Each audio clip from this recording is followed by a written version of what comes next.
Welcome to the Suited Up Podcast, a podcast that dives into the real, raw stories of some of your favorite former collegiate and professional athletes as they tell their emotional and difficult transition from their athletic career into the business world. And I'm your host, Scott Radcliff.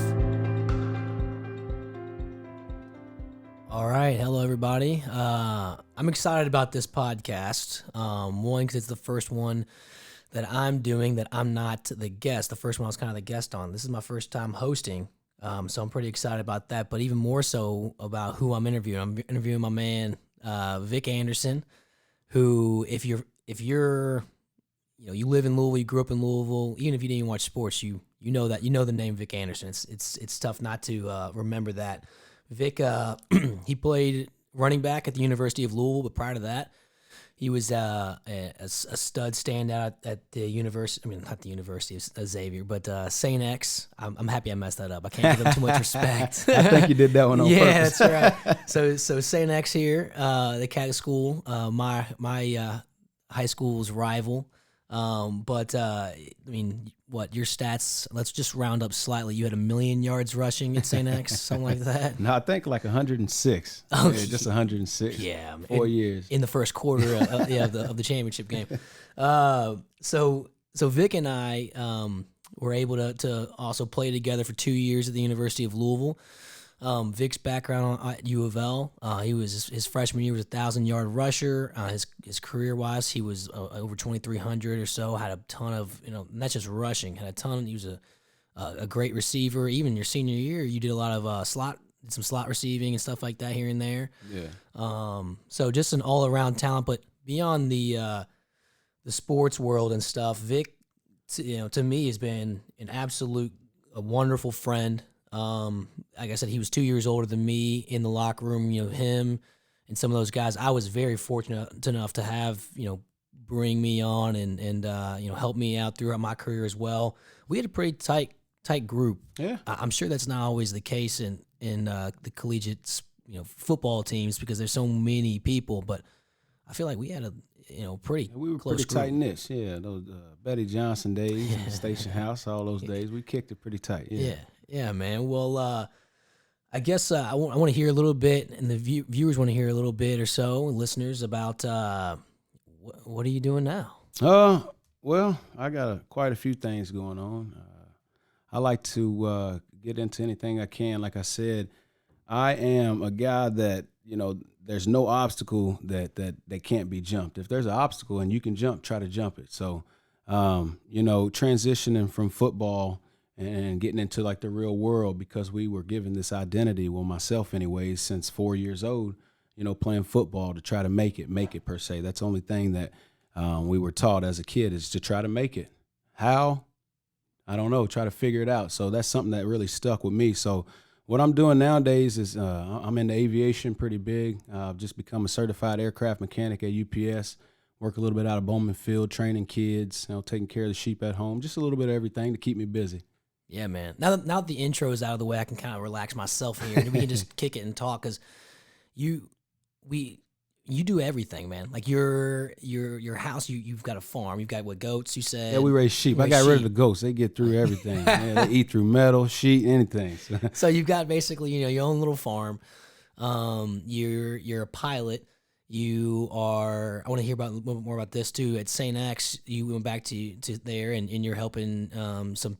Those kids have a club for aviation and all that good stuff. I want to hear more about that, of course. You do personal training with your man, your buddy Blau Powell. You just always seem to have your hand in so many different places, and I feel like that's the nature of like athletes. Is the last podcast we talked about is you either go one direction, you either start to get complacent and you just kind of like let your life kind of unravel that way, or like you're like where it's like. My whole life you've been busy. You've been pushing and setting goals and achieving things and taking on new challenges and like for me to hear. We even talked. Well, we'll get into this a little bit, I guess, too. But unfortunately, we haven't probably talked about 6 years or so, besides a few text messages back and forth. Right. But then you're like, I'm a pilot now. I'm like, I don't know why I'm even shocked because every time I talk to you, you're doing something else. That's wonderful, man. So I want to congratulate you on all the stuff you've done. You'll continue to do. I appreciate it. Yeah. Well, I'm currently working on my PPLs. I'm getting there. Yeah. So trying to acquire those hours is rough, trying to, find some time to get up in the air, but I try to get up as much as possible. But I did build me a nice simulator at the house to try to. Oh, yeah. Yeah. We built a nice three monitor simulator, and we're working on the motion simulator now. So I'd like it to be as realistic as possible, because essentially I'd like to give back and then help the next guy in line that's, looking to acquire some hours to get their private pilot license. So yeah, a part of that, what you said, just staying busy and staying into something. It all starts with a thought process. If your thought process isn't there, then it's hard to wake up in the morning and go through a day smoothly. And that's not always been there for me. I had to teach myself a thought process very early, and the thought process was, okay, you go and you see all these nice things, and then you come home and we got to figure things out per se, like I said earlier. Yeah. So at an early age, my thought process was, figure it out, grinding. There was this old man that lived at the end of the road, and he collected scrap metal, and I was 10, 11, 12 years old. And he told us, hey, if y'all want to make some money, this is a way we can make some money.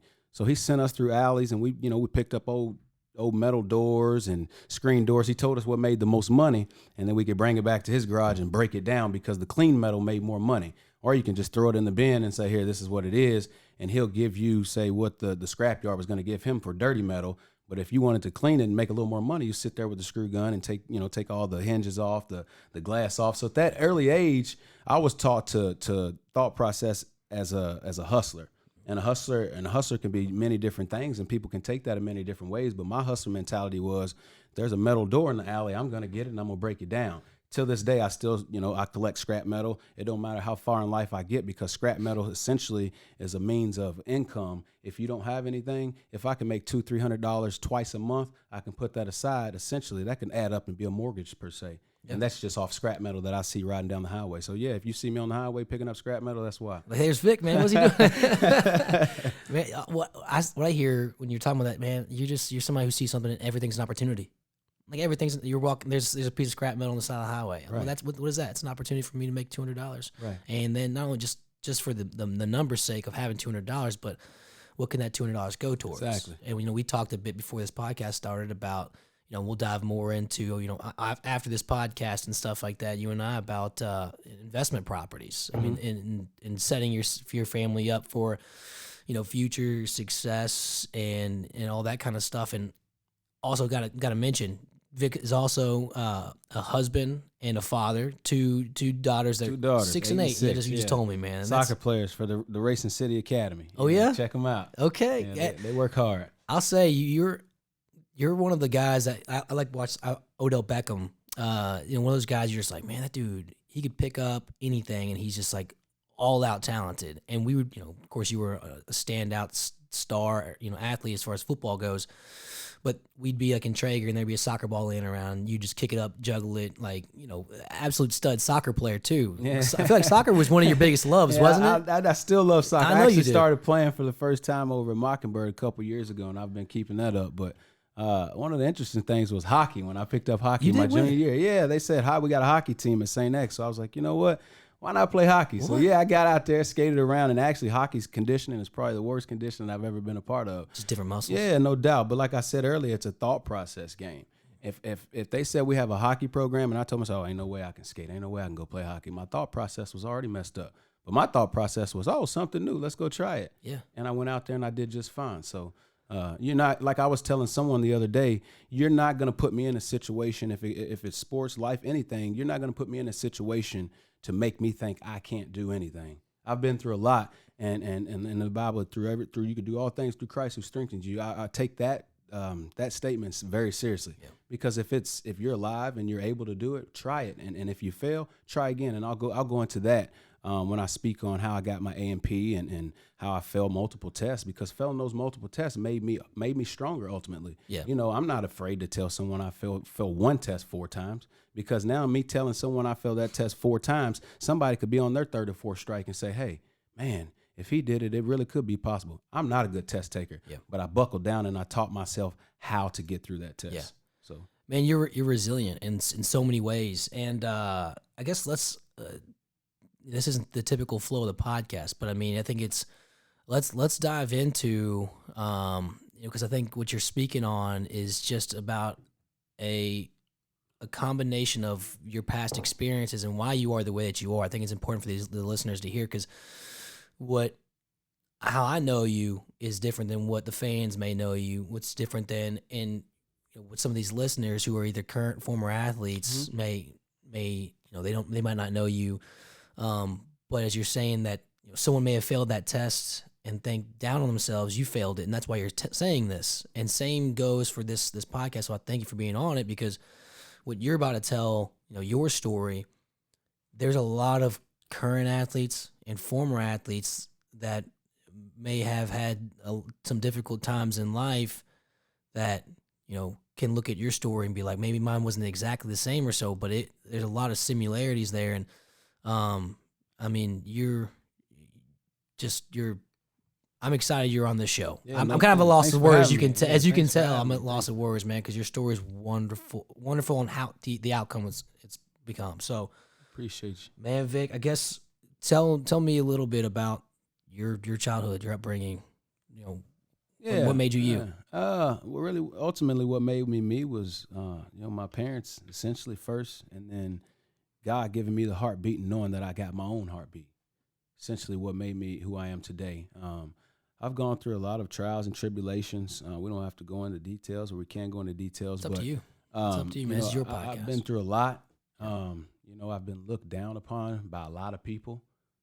Continue to probably be looked down by a lot of people, and to learn that I've been looked down upon to some people that were previously at St. X just recently.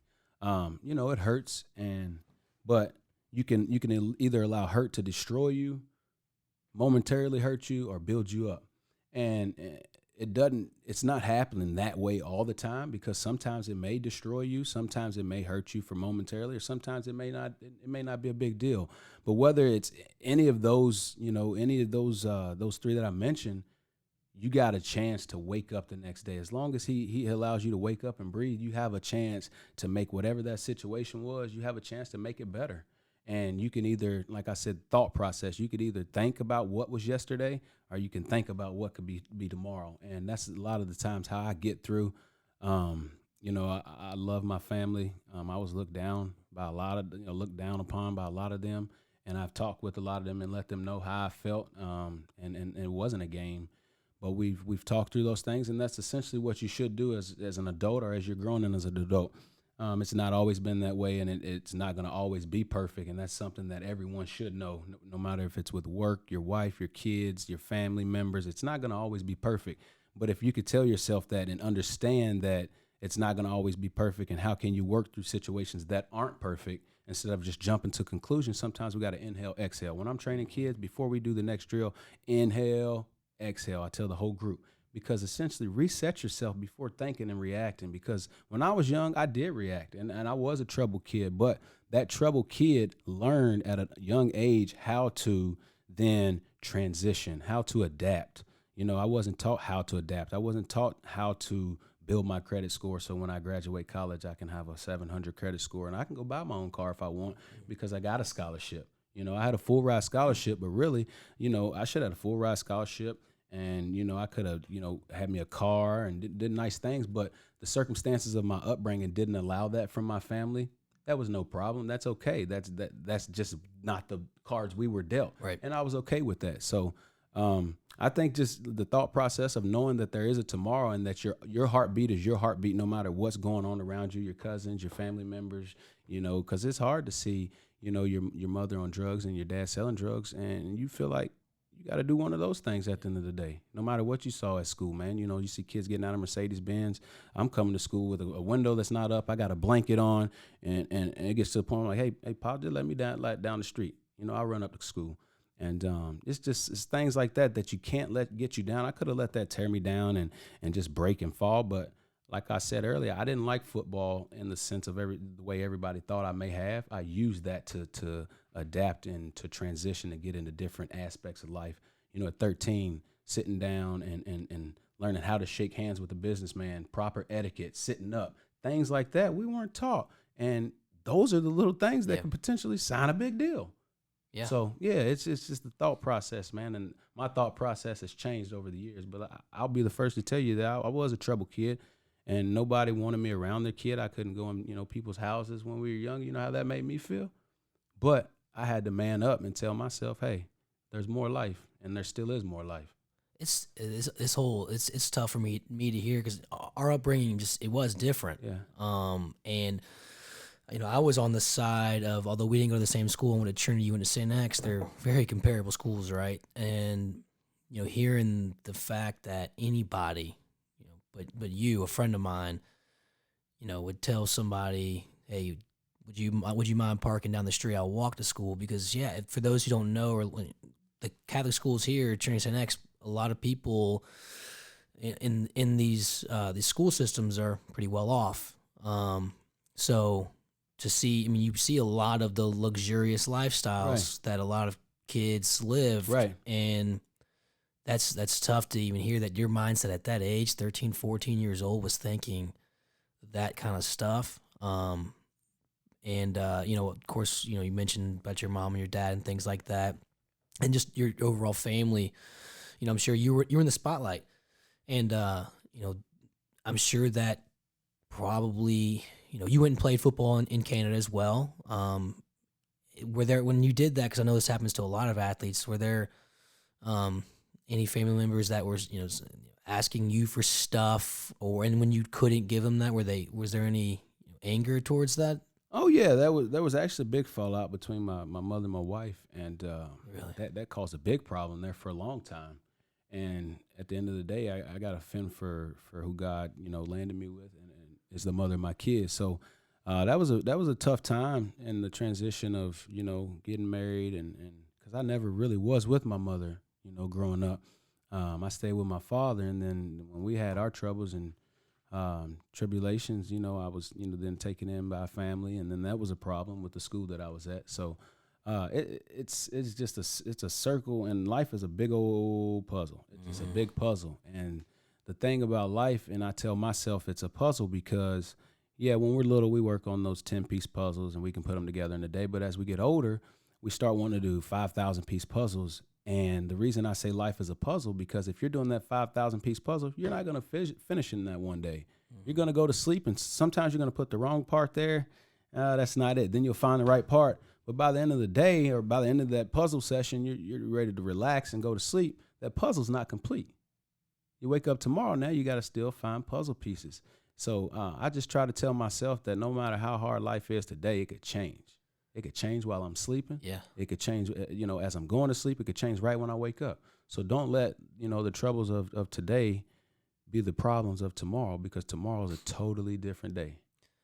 Man, you talked about the hand you were dealt, right? You said that phrase, and most people would look at the hand you were dealt and say, "Man, Vic, you got a 2-7 offsuit," But and you may have thought that growing up as a kid. Sometimes it'd be hard not to, once again, be at this Catholic school where there's all this going on. You don't have this and whatnot, but I know you now more so, and like your outlook on life is like, no, I didn't get a 2-7 offsuit. I got pocket aces, man. Right. I'm waking up. And I got a beautiful wife. I've got beautiful kids. I'm gonna drop that 2-7 on you, making sure you got double rockets. That's right, man. So I mean, the outlook on that is something, and you even mentioned, I watched the video of you talking about like it's a little bit of your upbringing and stuff like that, and once again, we can hop off the subject in a second, but I think it's important because I think a lot of athletes go through this, because you hear like, oh, all these athletes go broke, and all these fans think all these athletes go broke because they spend money on all these cars and stuff, and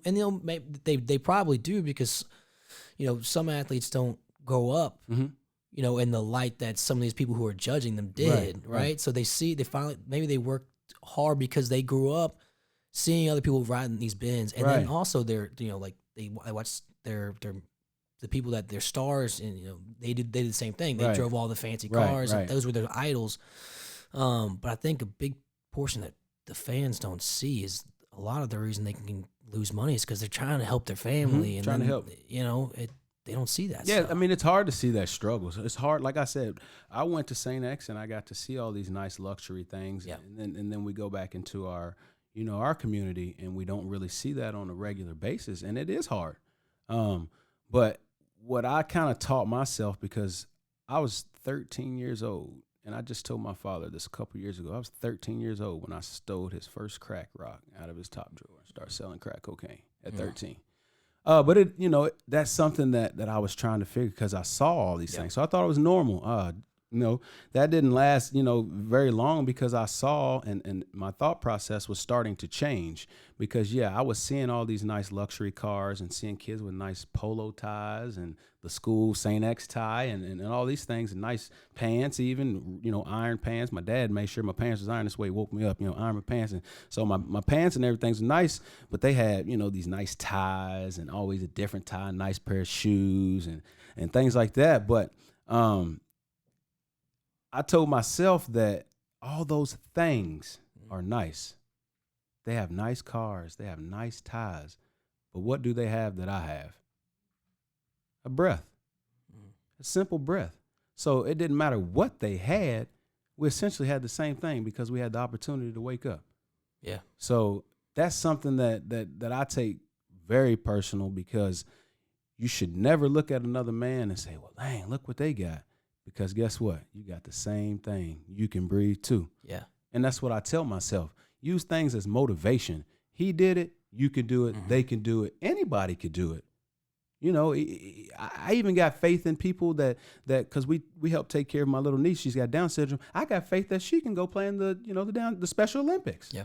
She can do it, because other kids with Down syndrome are doing it. Yeah. So we kicked the little soccer ball at home. She sees my daughter's kicking the soccer ball. She gets, she's only 2 and she's not walking yet, but she knows how to, move the ball around. Yeah. So don't really get caught up on the things that are nice. All it is something that someone's built a brand on, per se, Mercedes-Benz or BMW or Porsche or Maserati. These people have built that brand.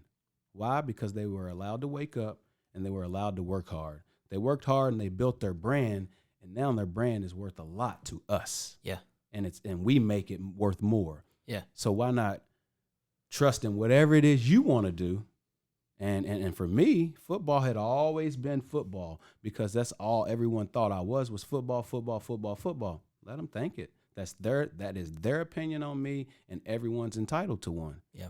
So I got an interesting question when I actually decided to stop playing up in Canada. I'd love to hear I went up. We was going back up for training camp for the Alouettes, signing. We were doing all our waivers and everything, and then I had got released, and then they were going to trade me. I got home. Agent called, and he was like, "Hey, we got you a deal, going to Winnipeg. I think, to be precise, he was like, you got a flight tomorrow morning at 6:36." I was like, "Oh, now, let me talk to my wife." So I called my wife, and at that point, she was like, "Well, what do you want to do?" And I was like, I don't really want to play. It's just something that I've seen, and it allowed me to see different states in the United States. It allowed me to go outside the United States and see things. I'm at peace with being done with it, because now I can show myself, not anyone else. I could show myself that football was not the only way out. It's just a stepping stone. Yeah. It got me a full ride scholarship. If it wasn't for football, I don't know if I would have went to college. But I understood that at a young age. And I understood that the people that are doing really well, granted, there's a lot of self-made multimillionaires, and I know a few that kind of give you pointers, because they know how to get there. And I just took that and got my scholarship. And like I was telling you, I met a lot of people that know how to do a lot of things and that own a lot of businesses. But if you don't talk to them, how can you learn and try to get ahead the way they did? Because guess what? Yeah. They were in our shoes one day, looking at the man that maybe inspired them. Yeah. So, I use inspiration a lot, man. If you can't wake up and try to be inspired in a positive way, your day will be long every day. So you used football as a vehicle. Pretty much. That was it. Not it, but in a shortened word, it was a vehicle to you. And you hit on like the people that the connections that you made, and I've got written down here, my only note to go over basically is that you were the absolute best networker I ever saw. You used your, let's say, stardom to your advantage because you knew the future was coming. And this is a pretty unique podcast because episode of the podcast, because a lot of people were not prepared like you were. Mm-hmm. That's kind of what this podcast is about. It's like, what do you do when you're not prepared? And, you may have had some struggles here and there trying to figure out what's next. Oh, no doubt. But you, to the most part, for anybody I saw, like I told you the story, I'm sitting on the plane and you walk in, I'm sitting there. I was one of the first ones on because I was on the front. I was a little walk-on. So they shoved me next to some of the boosters because they knew they were going to offer me any money. So I'm sitting next to one of the boosters, and you lean over and you're like, hey, man, come here. And I'm like, what? And you're like, you know how much that guy's worth? I was like, nah, I don't know. Probably a lot. He's on this plane. He's got to be worth a lot. And you were like $100 million, like more. I don't know, a lot. And you said that he owns like this horse farm, and you tap me on the show. You like talk to him. I was like, okay. So I try to start up a conversation. Right. But afterwards we talked, and you're like, yeah, I've talked to this guy. Right. You know this and that. Right. If I ever want to get into the horse industry, right, that's the first call I'm making. Correct. Yeah. And you were in all these industries right now. Like I said, you own your little farm, and it's because you network. So for these listeners, if you're a current athlete, mm-hmm. and do exactly, I'll tell everybody, do what Vic did. Yeah, no doubt. Talk to people. Yeah, no doubt. Seth Hancock, he's a really good friend. Actually, Charlie Strong is who introduced him to me in the Traeger. He's like, hey, Vic, you know who that is over there? And I'm like, no. He's like, Seth Hancock, secretariat guy. That's all I needed to hear. I practice or not, I'm going over to shake his hand. And essentially, in that handshake, what I would tell a lot of guys to do, be confident in who you are. Don't go up to someone, based off of who they are, what they make, anything like that. Be confident in who you are. Shake their hand. Look at them in the eye. Be confident. Let them know that you're firm in who you are, just like they're firm in who they are. Whether they're worth whatever you are, or whatever they're, how I'm trying to say it. Whatever they're worth, or whatever you're worth. Sure. At the end of the day, you're both men and you both breathe. So look at him in his eye, shake his hand. But at the end of that handshake, what's been very beneficial for myself was not to just introduce myself, not let them introduce themselves.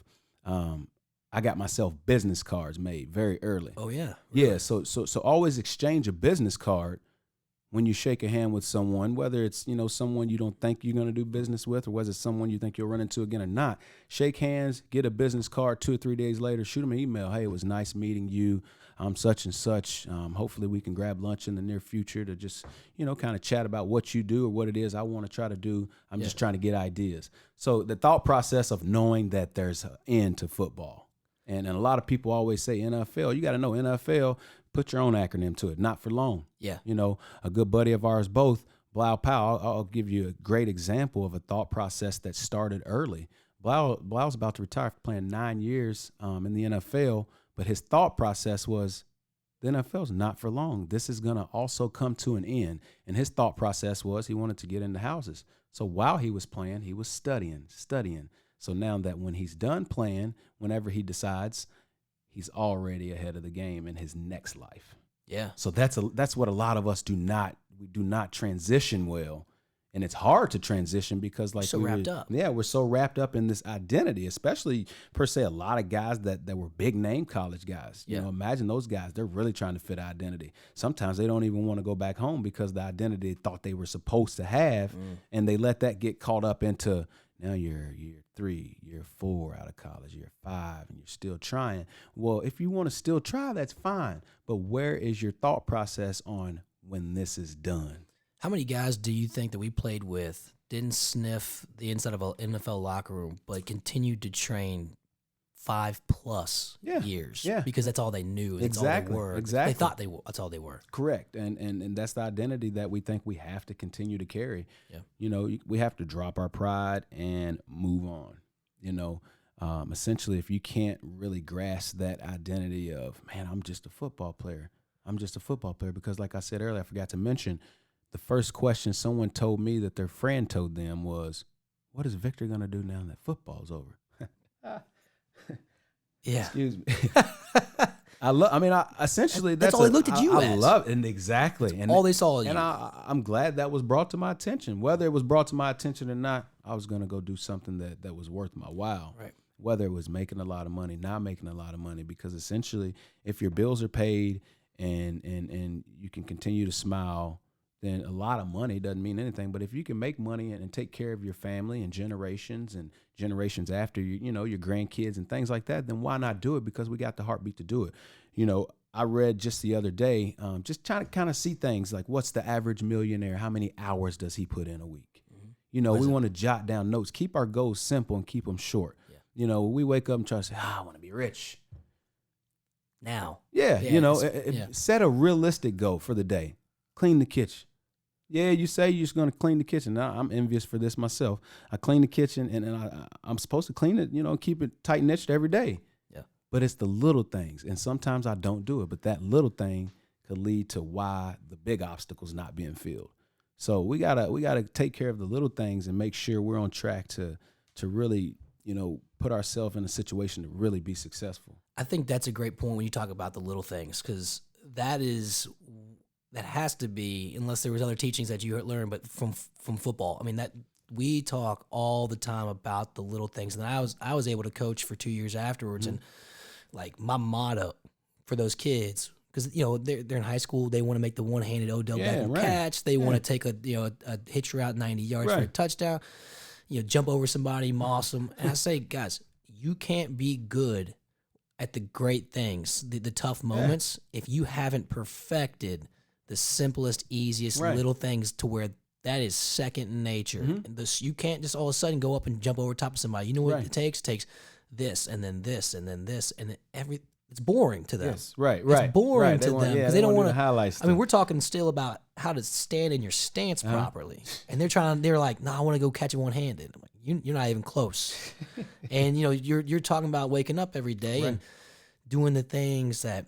Cleaning the kitchen, doing the laundry, feeding the sheep, the stuff like that. Right. And then maybe you add in there one day, do some research on real estate. Exactly. Yeah. Or learn what does it take to get me my pilot license. So that's an interesting fact, because I don't have social medias, and I'm always told, well, if you use social media, you can network, you don't training, need it, bro. You can do this and do that. But I just feel like, I don't know, I feel like instead of watching like a TikTok video, I could get on YouTube and type in, Captain Gary Allen, second lesson. If I'm on my second or my third, my fourth lesson, there's guys on YouTube that are giving lessons on what you can potentially learn if you're advanced or if you're a little behind the training, what you're going to do in that next lesson. So when I learned that from YouTube, instead of looking at TikTok and people do crazy dances and things like that, I learned that from the YouTube video. I then turn off YouTube and then turn my simulator on and then try to simulate exactly what I just learned, so that when I hop in the plane, because essentially the simulator, the only thing you do not feel, if you get your a nice setup and get your PC running right, the only difference you're not feeling is the weight of the aircraft. And that's probably one of the last things I'll add to my simulator is the motion chair, so that you can kind of really feel the simulation of the movement of the aircraft. So yeah, I haven't had social media for a while. Yeah, I'm envious because I know this. That's why it's I'm like, how old are your daughters again? Because I can't catch up on social media with you. But I'm envious to anybody who doesn't use social media or use it a lot, because and I unfortunately do. It's a lot of part of my business too. Right? That's what everyone tells me. Right. But I say that, but I get caught up and I'll be like scrolling through something for an hour, looking at nothing, and while I'm looking at nothing for an hour, Vic Anderson's building a a flight simulator, man. So, it's a lot of sports as well as, what are you doing when no one else is doing it? Not I wake up and I work every day, so do you, but, and I'm not comparing myself to you by any means, but, I want to be the best version of myself. Be the best guy, right? And hearing you talk like that, I'm just like, I'm not even close to the best, because I'm spending an extra 2 hours a night looking at stuff that's not. And now there's times where maybe I need some entertainment to wind down my brain before I go to bed. But kudos to you for not feeling the pressure of being on social media and stuff like that, for sure. But I do want to dive into social media, not necessarily, but we're talking about the networking and things like that, people you're meeting. I want to hear, because it's a new, interesting era for athletes now with NIL. Yes, it is. How much money would Vic Anderson make on NIL? I'm assuming it would be a lot. You'd have gotten out of University of Louisville a rich man. Well, I'll leave it to, like I told people when people asked me if I was any good. I just tell them, you can ask someone or you can go search. I don't really like to talk Yeah. because really, man, like I was saying earlier, I didn't really enjoy the game. Yeah. I didn't enjoy the weightlifting part of it. I didn't enjoy it was fun running touchdowns, but all the practices, I guess I probably had a couple fun ones, but I really never enjoyed it. Maybe in practice, dude, I looked at your stats. You didn't have one fumble your entire career at U of L. Yeah, actually, you know what? They got me. Wait, you do have one? They didn't It even was stat like it then. 400 some carries, and the guy actually was on TV. My father-in-law was in. Oh, he said it that play. Yes, he jinxed and I you. fumbled the next play. Somebody didn't put on U of L site for you. Well, I appreciate whoever did that. Maybe Rocco or somebody Rocco. on there didn't. No, he Rocco. left it all for you, but no, man. But in NIL stuff, like that's pretty interesting right now for kids. It so is. they can use that platform. Like 2 days ago, we were shooting a video for this podcast promo, and we're talking about what kids should be doing now. I'm hoping that this NIL stuff helps them see Right. that they're their own brand, Right. and they can go out and be who they want to be, and it's going to help them put them in situations where they're going to network. Because at this point now, you saw it. You had a special mindset. Yeah. You saw, if I do this now, I'll have connections so I can live a life later. Right.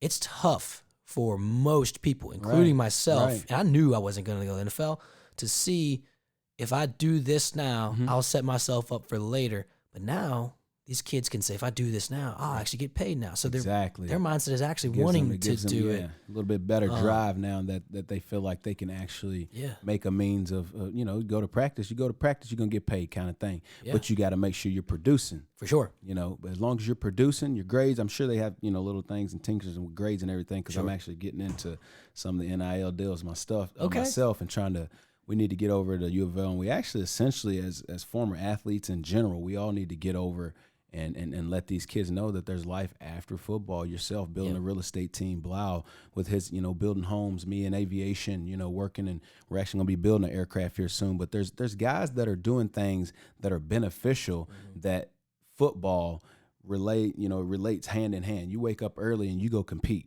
There's thousands of other real estate teams out there, but you wake up every day and you got a team, and it essentially it's the same thing when you was a captain at Louisville, when you're a captain at Trinity. You have a team that you got to lead, and your team trusts you. That's why your team wakes up every day and they work hard for you. And essentially, it's not like they're looking at you like a boss. We're a team. Let's go do this together. You sell a house, it's the team's gonna, the team wins, whether you're getting your specs or not. We're all gonna be cherished and looked upon like, Scott Radcliff and his Remax team built and sold another house. Blau Powell, they're done with house number 10 and just sold it. So these kids need to see us in the facility. Right. They don't need to just hear us saying it, and we need to get to the university and talk to them and see how we can get in front of these guys, and let them know that there's positive life outside of this identity that we all think we have for, essentially a lot of them been playing since 7 years old now, 18, 19, 20 years old.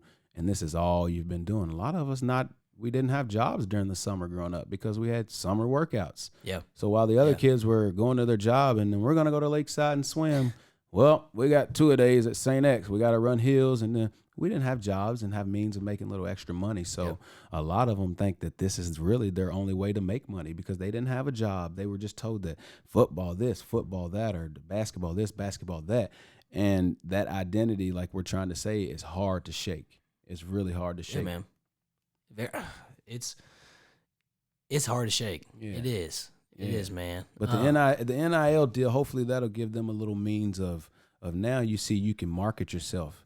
Be a business professional. Exactly. Now go into marketing. Yeah. Now go into different things like that. So hopefully with that, I think there's a lot of things that could be beneficial. A lot of these kids can, like myself, help their families, sending a little money home.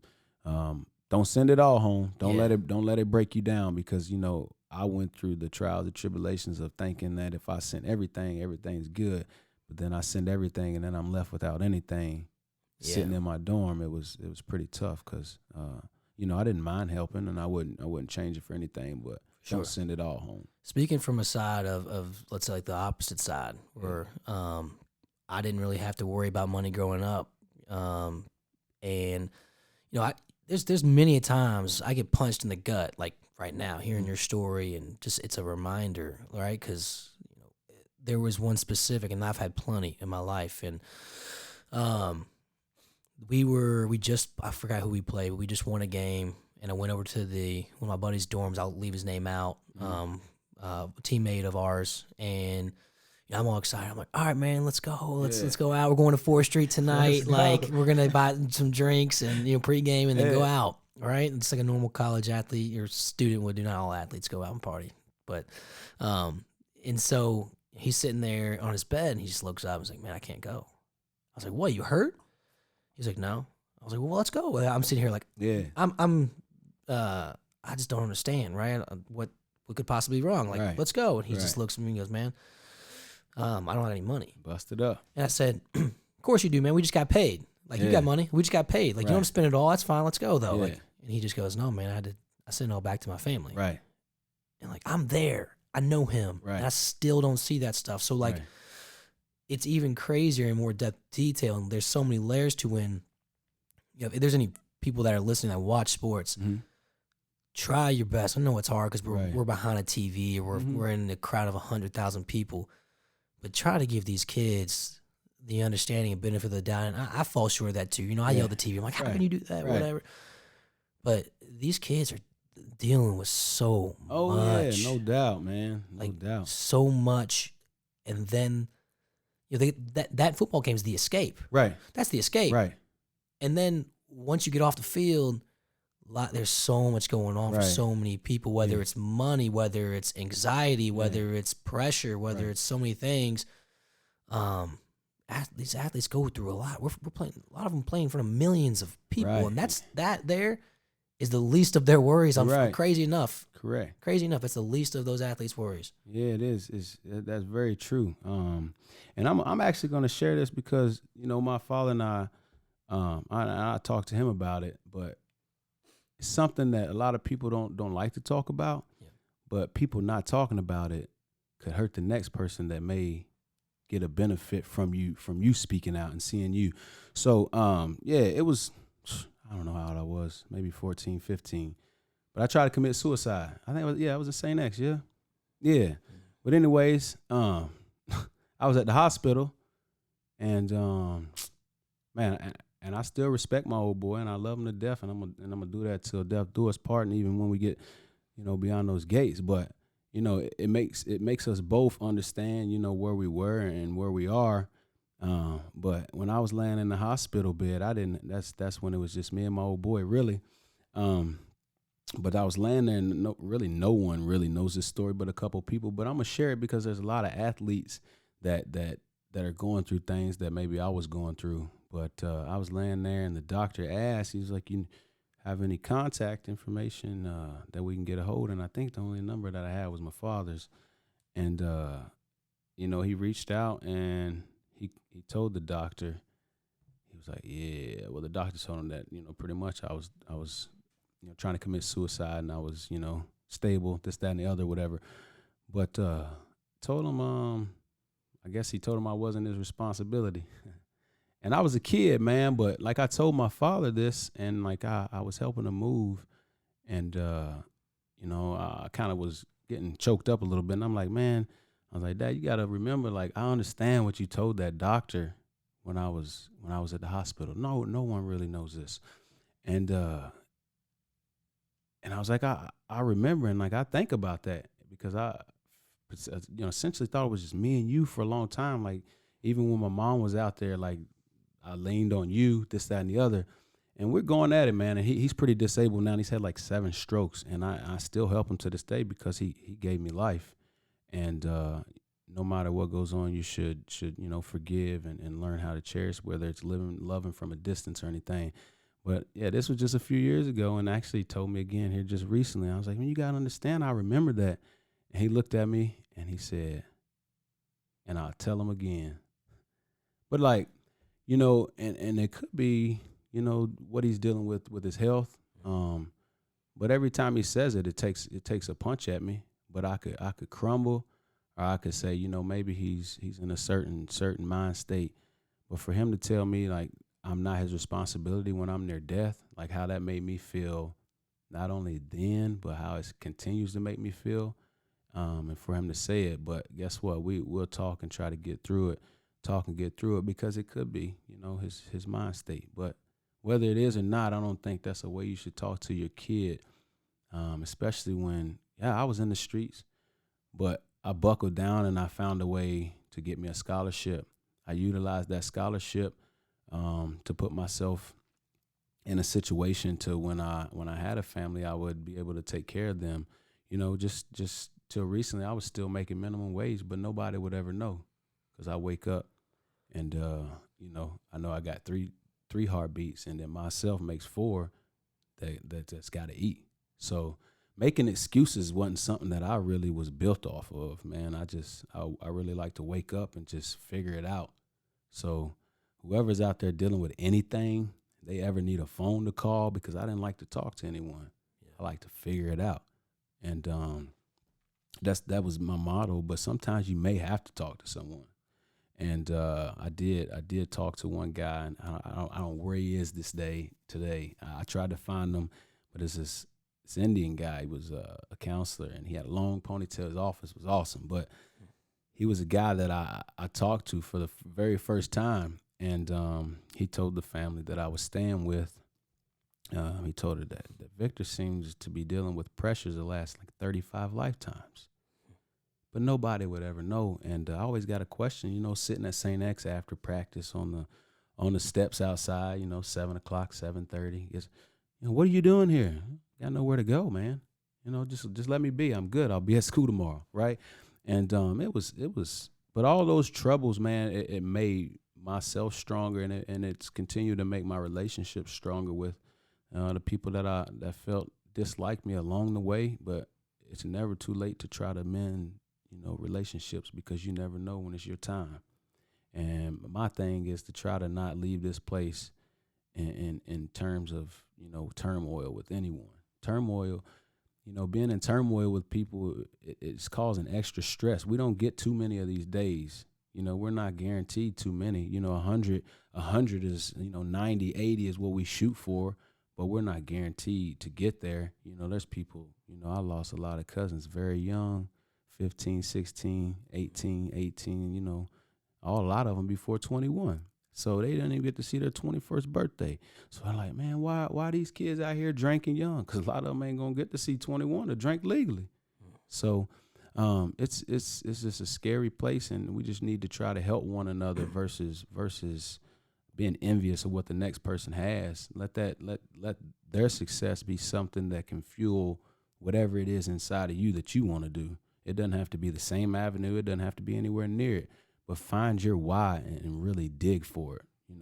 Even if it's a dull shovel, figure a way out to dig. And that's something that I really cherish myself on, because I don't like to make excuses. I like to dig.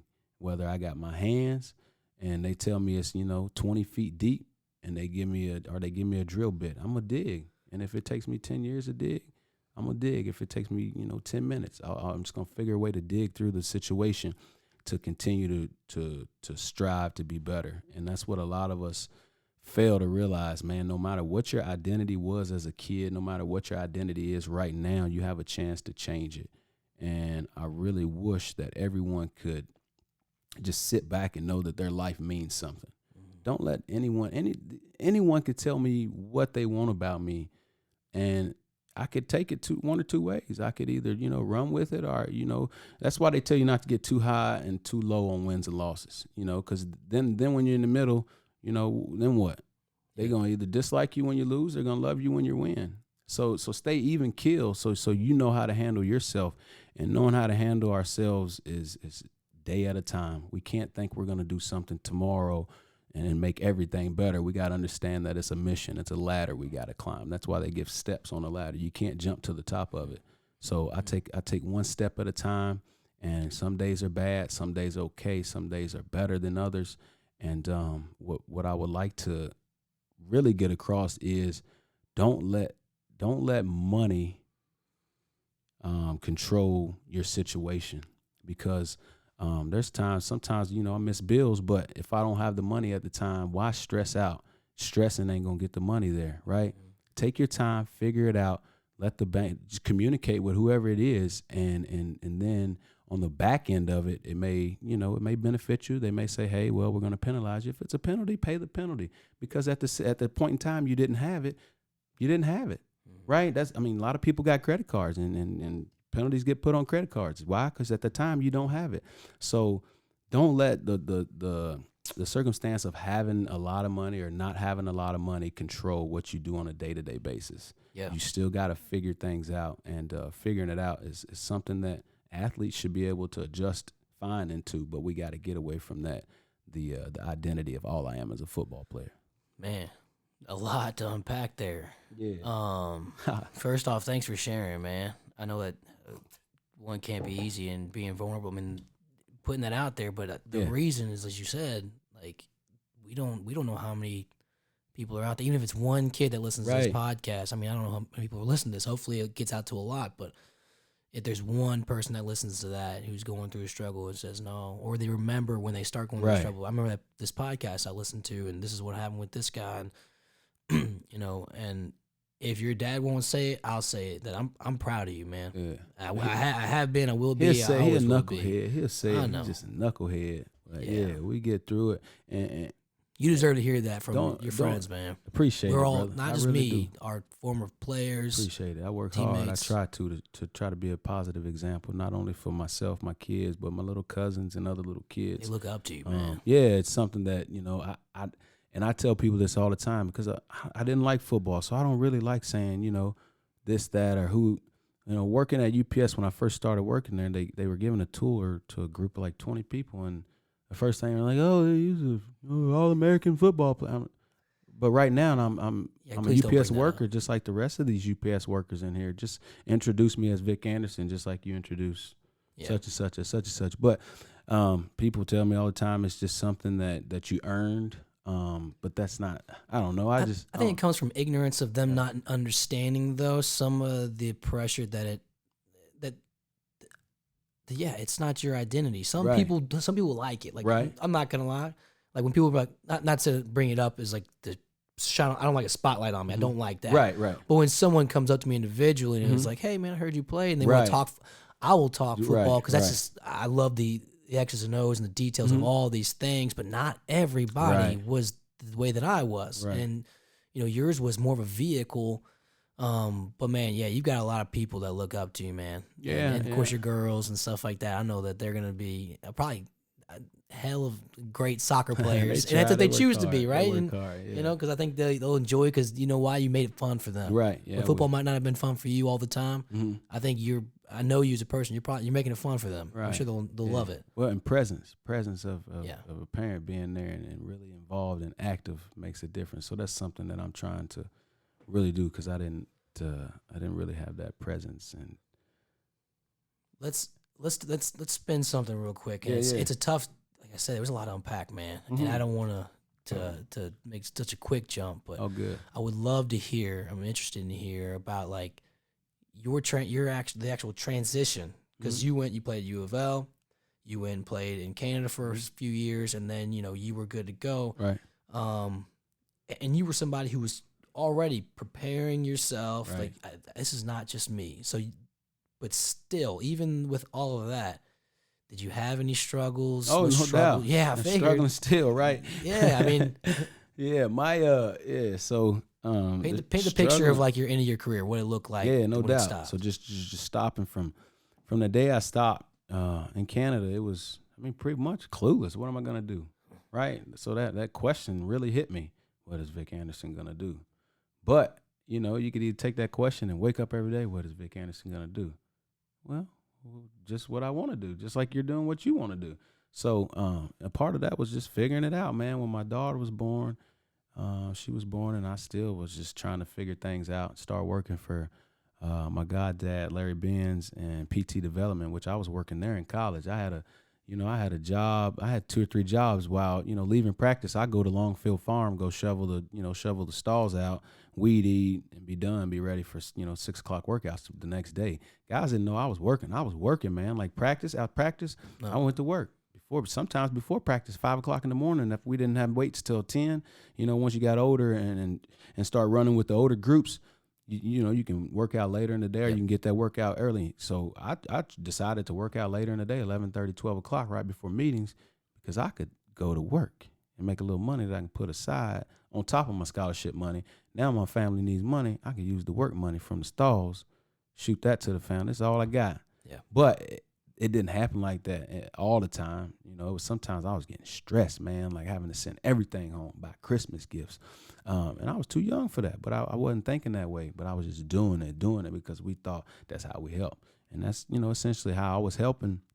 But the transition into, going after PT development, he then produced an umbrella, Confluent Health, and then I was working in the clinics. I was actually going to be get my doctorate in physical therapy. And then sitting in the clinic there in Fern Creek, sitting in the clinic there, one day I had always, been intrigued with aviation. And I just started bringing this aviation maintenance book, the general book, to work. And downtime in between patients, I would just read. Oh, you going to get your maintenance license, pilot license? I don't know yet. I'm just reading. But the more I read, it was intriguing me even more. So I eventually got signed up and started classes. Man, it was a struggle, and failing, some tests and things like that, because finding a way to study something that you really don't have a clue about was difficult. But if you really enjoy it, you'll find a way to dig through it. So I got through the program, still working part-time. People probably thinking, you got all this money. I didn't have any money. I'm just working, and I'm smiling because life is money to me. Life is my richness, right? So as long as I'm breathing, I feel like I'm good. The rest of the stuff is just an addition to what we can allow to make us feel. It's all about feel, sensations, and feeling a type of way. So I was fine, really, not really having the money. Of course, it was a struggle. Sometimes your bills didn't get paid, lights get cut off, water gets turned off. I'm not ashamed, because that's all a part of my story, and I can get on here and say it to somebody who may be going through the same situation. It's just temporary. And if it's off, call in and then figure a way to get it back on. And if you got to grind, guess what? That's when that scrap money comes into play. Mm-hmm. If you got a bill and you don't really have the funds in your account, oh, I forgot I took a couple loads of scrap market. Bam, done. So it's just little ways of people knowing and not to get embarrassed, man, because I can say I struggle, but I don't look at it like a struggle. You know what I mean? If you look at it like a struggle, you'll continue to struggle. If you're struggling and then you're in a situation, figure a way to get out of it. Don't overreact. And there's been times I've overreacted a lot because it's stressful. But as humans, we allow stress to control our whole being. And our being should be stronger than any little focal point and stress that we can go through. And that's not for everybody. I mean, not everybody can say that. Not everybody can do that. But I was placed on my ADHD medicine and all that, even, high school, college. But when we get into college, man, Cal, I would have to go into the office and take it in front of them. Like they would make, I remember that. They would force you to take it. Yeah, and it wasn't right, man, because it didn't make me feel like who I was. And we can talk on that too, because I grew up, I was one of the early ons, like, what's wrong with this kid? He's not listening. Yeah. So I have ADD too. I've taken the medicine, and those who have, it's tough to be on, man. Yeah, it changes you. And then they expect you to go to practice on top of that. Like you can ask Blau. Like it was one time we had a team meeting, and this is the last time I took it, because he used to make me stand there literally and take it. You'd hide it under your tongue sometimes, and then you'd spit it out. I figured a way. I had like back here in my gum, I put a piece of little sticky back in there. I push him back in there, and I'm good, Cal. We're good, because man, we were in a team meeting. And Coach Strong was talking. I don't know if you remember or not, but I just got up. Yeah. It was a serious meeting. I went in the bathroom, and I was lethargic. Yeah. I was laying on the bathroom floor and like, why me? Why me? And Blau walked in there. Well, I was in there lethargic, like spinning on the floor, like, why me? Throwing like everything. And is that the story when we got up? Because we had some of the seniors tell some of your stories, and that was you talked about your cousins who've been killed. Been killed. Yeah, that was the time in the that was tough to watch. We don't have to dive in too much on that. We good. Man, we good. I remember watching you once again tell these stories, and I'm like getting kicked in the gut. Like, God, this friend of mine right in front of me is going through all of this. Yeah, and a lot of us was. I got no clue. A lot of us was. It was difficult. It was extremely difficult for me because a lot of guys in the locker room, and a lot of guys around the nation, because hopefully a lot of guys that are dealing with the struggle of the transition right now. Hopefully we can get this out there for a lot of them to listen to. But a lot of us, man, it was do or die. You know what I mean? So, but they didn't understand that it's just something that was given to you for a temporary moment. You know, so you know, you got to learn to transition in a positive mind state and get away from what people are thinking of you. I think that's a lot of what it is, really. So if you had one piece of advice to give a current and or a former athlete right now who's struggling a bit, what would that piece of advice do you think would it be? First off, I'll tell them to find their why. Write it down, man.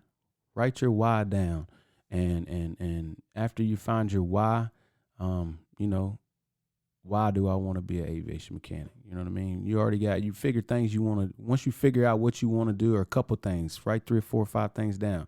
Here's what I want to do.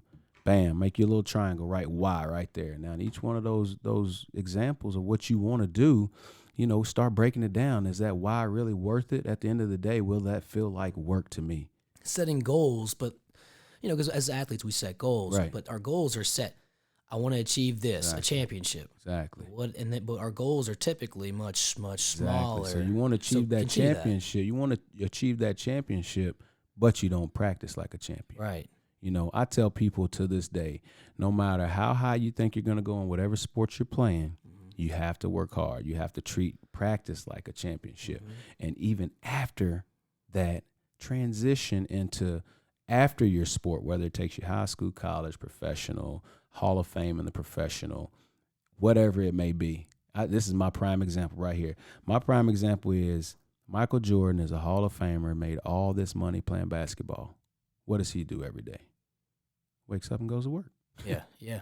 You're going to have to work regardless. No matter how much money you make in this world, you're going to work is something that continues our motor. It's gasoline for our body, right?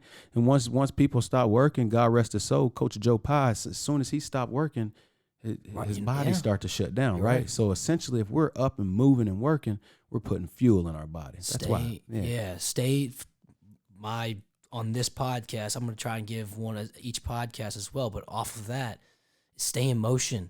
Because for athletes, if we stop and we get complacent, it's easy to get stuck in a rut and feel sorry for yourself. You're not that way because you're always like, I'm breathing. Like, I know you're not always that way. Yeah, but I say spend some times in the shower like, man. But I straighten it up because I felt like I ain't going to let nobody see. It's okay to cry and it's okay to be down, but everybody don't have to know. Get it out you and now go achieve what you think you really need to go do to so you don't have to have this feeling tomorrow in the shower. Yeah, set goals and move forward, and those goals make sure it's clean the kitchen. Right. Keep them small. Keep them simple. Yeah. Keep them small. Keep them simple. Because once those small goals are knocked out, now your bigger, brighter goals are right in front of you. Yeah. But if you're not climbing that ladder, you ain't gonna get to the top. I like that ladder phrase. Yeah, the ladder. Yeah, it's they a make step, steps man. for a reason. You're not gonna jump to the top. Trust me. Yeah. You might have been back in the day. Get pretty high on the ladder, but okay. So before we wrap it up, man, because I like to always hear a little inside story for the fans too, and usually I start with that. But this one's a little, this is just an easy flowing thing, and we went deep. You gave a lot of great advice and testimony on a lot of things, but. The light side, there's always a play or a game that an athlete has that you love, a story that sometimes the fans or even teammates don't even know about. I shared, if you listened to the podcast the first time, my first play that I got in or whatever. Is there a specific play or game that that sticks out in your mind? I guess a lot of people probably remember the Kansas State game. That was a pretty fun game, man. Essentially, man, I was a tiny little running back. I was 167 pounds my freshman year. Yeah. But I fought like a lion. Yes. So, we always warmed up right there on the opposite team's sideline where they run out of and man, I heard all kinds of, we gonna tear your line. Okay. you know what I mean? But I remember, I've been in the weight room. I've been on the squat rack. I might not have done anything else in the whole weight room. Yeah. But I stayed on the squat rack. So that was one thing that really got me through. And that Kansas State game was pretty cool. And that I think it was like a 57-yard run. It was right sweep. And I spun back. And like there's actually a pretty cool picture up in the training room. Chuck always hangs it up, and it's just me and all the Kansas State people. And I'm like looking up at it. Yeah, that was pretty cool, man. So I actually had a lot of fun moments, with yourself, Mr. Surehands. I remember one time Coach Carter came to me. He's like, "Man, you want to return punts?" I looked at him and said, "Boy, we got Scott Radcliff on the team." Put Mr. Surehands back there, but yeah, man, it was all fun. I still get a lot of flack for fair catching. But what the fans don't understand is that they put me back there a lot of times on the goal line. Yeah. And it's like, hey, look, no one's blocking for you. It's a safe punt. They're making sure they're not doing a fake. No one's blocking. Do not run. Fair catch it. So like we need the rocks, got it. That's all we need is for you to catch it. But you talk about people talking some smack. Yeah. Imagine when I fair catch a punt, I'm tiny. I'm smaller than you were. I know it. And I heard some stuff. Now I'll also say about being the size of small is when I first got there, and I remember it was you and Blau, and there was probably a few other people in our lifting group. We were doing the 225 max rep. Oh, yeah. And I just got there. I'm 155 pounds soaking wet. And I'm sitting there thinking, I don't think I can bench that much. Not once. And people were ripping it like 17 times. Yeah, you probably did it 15 at least. Man.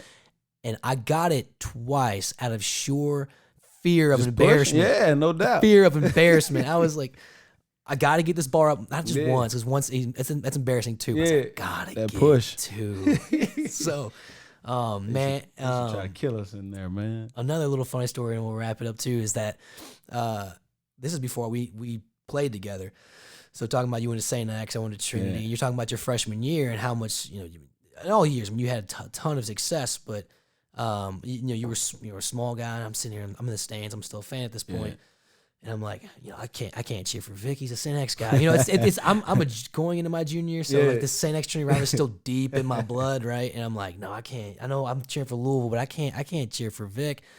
And dude, it was like the first game. You had like 3 touchdowns, like 180 yards rushing. It's like the first touchdown you score, I'm sitting down. I'm like, everyone's cheering. I'm like, yeah, that's good. The second one, I'm like, you broke off like 60 yards. I'm like, all right, that's enough. And I'm up and cheering. And ever since then, I'm like, can't hate on this guy because you weren't biggest, but dude, angry, powerful, lion. Yeah, a lot built up in you. When you got a lot built up in you, it don't matter what you look like, how big you are.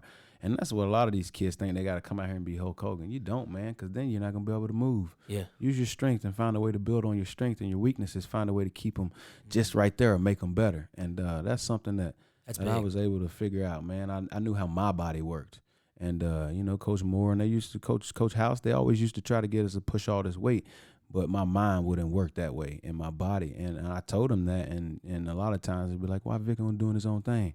Because I had to sit down with Coach, and I know my body just needed lower body. That's probably why my shoulders jacked up, though. I should have did. They were that crew there was a power lift. I only was with them for a half a season or so before the coaching shift, but they were all about like power lifting, picking them balls up. We used to pick the balls. I'm like, man, we not on ESPN doing all that superhero workout, man. What we got going on? I ain't picking no balls up on the field like this, Coach. Pigskin, baby. I'm also gonna have to find a picture because there was one game where. I think this was a mistake because my junior year it was our first game. I forgot who we were playing. But I got to walk out as a captain with you and who was the other captain? I'm trying to remember. Dexter. A Syracuse game. I can't. It was the first game of the season. Oh, first game. Your senior year. So I'm a sophomore, even. Yeah. And so I don't know why or how. It's Coach Strong's first year, but they called me over. I think what the mistake was. Coach was going to talk to me about punts, Coach Moore, and then Coach Strong called me over to talk about that, but Coach Moore and them were just having a conversation about who's the captains. Yeah. So when Coach Strong said my name, Coach Moore, I guess, took that as I'm a captain. Because here's why it stands out. Because it was the only game ever in my career where I saw on our team 3 captains. Everything else was 2. But I wasn't going to say a word. Get on out there and put that on the resume, baby. I'm like a third string. I'm like a third string player. And I'm like, I'm keeping my mouth shut. In here, and I'm going out. I'm holding these boys' hands and we're walking out. That is. Yeah, who was that? I'll have to find that picture. Yeah, we're going to have to. That's deep. Yeah. That's funny, man. But, man, Vic, I cannot thank you enough. And these conversations aren't going to stop. Yeah, no doubt. This is a great reminder that we got to keep in touch. and get the families together and all that kind of stuff, man. And there's a couple things we talked about, like getting back at U of L. Right. And there's a few other things that are just circling my mind about all this stuff. And, man, I want to stay connected with you. But, like I said, I can't thank you enough, man. I appreciate you. You can change a lot of people's lives with just a few things you said on this hour or so. Yeah, well, I appreciate you guys for having me in. And, you know, we got the BPVA, you know, training for the kids. That'll be something that'll be very beneficial. I'll give you some information on that.